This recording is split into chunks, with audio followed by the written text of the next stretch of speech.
खुदा कुछ मुआवजा करता है क्योंकि वो अक्लमंद है और क्योंकि वो जानता है कि एक शख्स को क्या तकलीफ होती है।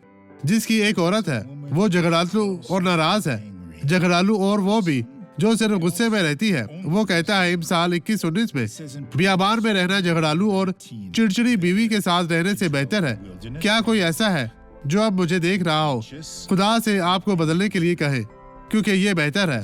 और आप अपने शौहर को भी खो सकते हैं या शौहर अपनी बीवी को खो सकता है। हम इस हफ्ता को पाक शराकत की इबादत का इनकाद करने जा रहे हैं। मैं चाहता हूँ कि आप जरूर वहाँ पर आए।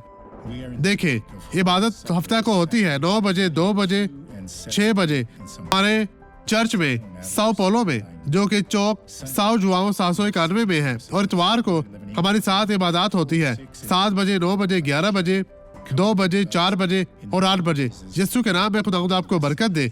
आप इस शख्स की गवाही देखिए। मेरी टांगों में दर्द थी और मैं खड़ी नहीं हो सकती थी। मेरी रीढ़ की हड्डी में जी मसला हाँ था। बहन, मुझे पता है आपका मसला क्या ये था। थोड़ा सा बेहतर हुआ है क्योंकि मैं इस तरह खड़ी भी नहीं हो सकती थी और ना ही आप ऐसा कर अकेले नहीं रह सकती थी। नहीं, ऐसा नहीं हो सकता था। मैं सहारा लेती थी। किसी का सहारा जी लेती हाँ। थी। तो हमें बताइए आप कैसे चलती थी। चलती जाए, चलती जाए, किसी के सहारा लिए बगैर चलते जाए, चलती जाए यीशु के नाम में। चले चले लोगों, देखे ये बहन चल रही है यीशु के नाम में। खुदावंद आपके साथ है। यीशु के नाम में आगे बढ़े, आगे बढ़े, यीशु के नाम में आगे बढ़े, आगे बढ़े। अब मैं आपके लिए दुआ करना चाहता हूँ। बाप, मैं तेरी हजूरी में हूँ। मैं इन तमाम लोगों की तरफ से दुआ गो हूँ जो तेरी हजूरी में खड़े हैं। खुदावंद तो इन तमाम लोगों को बरकत दे। इन तमाम लोगों के साथ हो जो मेरे साथ दुआ करते हैं। तो इनकी तमाम तंगी तकलीफों, दुखों, परेशानियों को दूर कर और इनको बरकत दे।